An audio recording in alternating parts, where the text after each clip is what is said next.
Okay, what's your top 5 sports cities then? Top 5 sports cities: Boston. Or do you want me to do it in order, or we'll just throw them out there first, and maybe we can rank them? We'll do a general top 5. It doesn't have to be a flawless rank. Okay. Rank-ish. Boston, Philadelphia. No, Philly loves sports. Yeah. New York, Chicago, Detroit. Yeah, that's not a bad list. Who else would you put on there? Who else would I put? I could do honorable mentions of like. They're not great at sports, but I think Cleveland is a good sports city. They care about their teams. They do care about, and and they have all the stadiums downtown. Right. And it's good in that way. When you go to Cleveland, you're like, it seems like the whole city is a stadium. Like all their whole downtown is just stadiums. They care about their sports teams, but they're not that great. I would put them in an honorable mention, maybe a St. Louis. St. Louis, yeah, but they don't have a football team anymore. That's true. They lost that. You kind of need all 4 just to even be in the conversation. Yeah. Right. Yeah, I stick to my top 5. I don't know if there's anyone I'm missing there. Yeah, I can't really disagree. You could maybe throw in like a Dallas or Atlanta. You know, they like their sports down there. Yeah, Atlanta. I think the only one in my top 5 that you could argue that you could take out is like New York. Because New York is a great sports city, but it also is, there's so many people that most people don't care at all at any given time. And I'm a Bostonian, so like everyone cares about every sports all the time. From like my grandmother down to my sister, like everyone knows what's happening and everyone cares. Every team, okay. And every restaurant has like a crossover, like you have to have the Dunkin' Donuts, Red Sox, muffin, like everything, the whole city, it's just the heartbeat of the city. That's it. Yeah, it's Dunkin' Donuts, sports. Yeah, I lived in New York for a couple of years, and there's so many transplants. There's so many non-New Yorkers in New York. Correct. Who then become New Yorkers, but, you know, it's a place where you go to, like Miami, right? I spent a little bit of time in Miami and New York, and again, Miami, New York, L.A. are places that people go to. Miami's a terrible sports city. It's a terrible sports city. Terrible sports city. The people are all fair weather fans. Yeah. Right, they don't know what's going on. Right.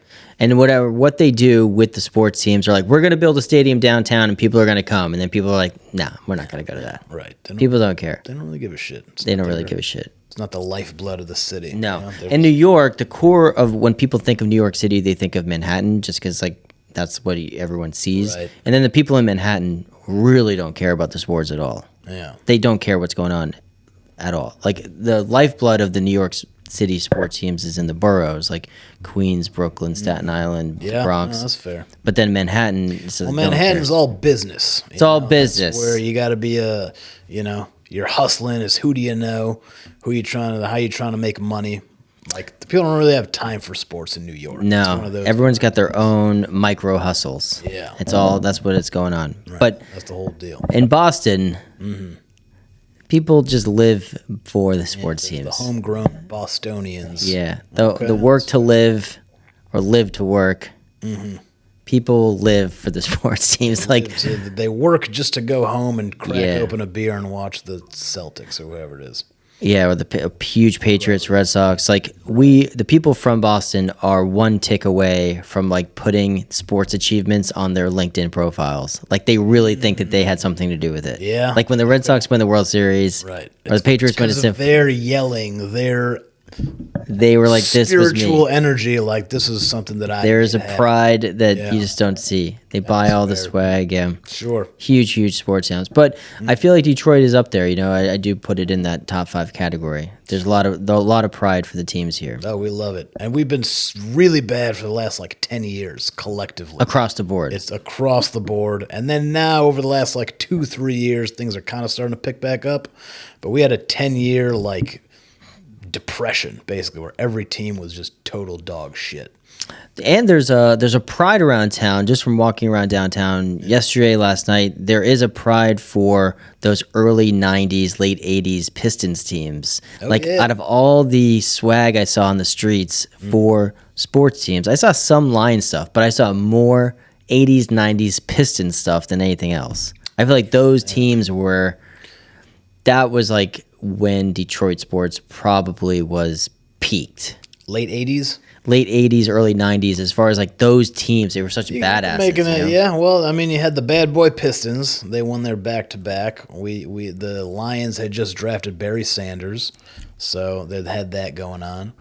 The Tigers were a couple years removed from our only World Series. What year did the Tigers go to the World Series? I think 85. Won or lost? That was the time we won it. We've gone a couple other times, but we won it. I think they only have one World Series. I miss that stadium, man. That old Tiger Stadium. Yeah, what was that one called? With the blue stadium. The new one is the old America one. Park. But the old one, I think it was just Tiger Stadium. Tiger Stadium. Pretty sure. It had the short outfield. Yeah. I just thought that was like the coolest place to watch a game. You know, all good things must come to an end. So now we got Comerica Park is nice. It's not bad. I went to a game there last year, and I thought it was fun. I love going to baseball stadiums. You a baseball guy? Not a huge baseball guy. I'm a football, basketball guy. Yeah. What's interesting is that every time I've gone to a baseball game, it's a lot of fun. Kind of the #1 Metro Comedy Podcast. No big deal.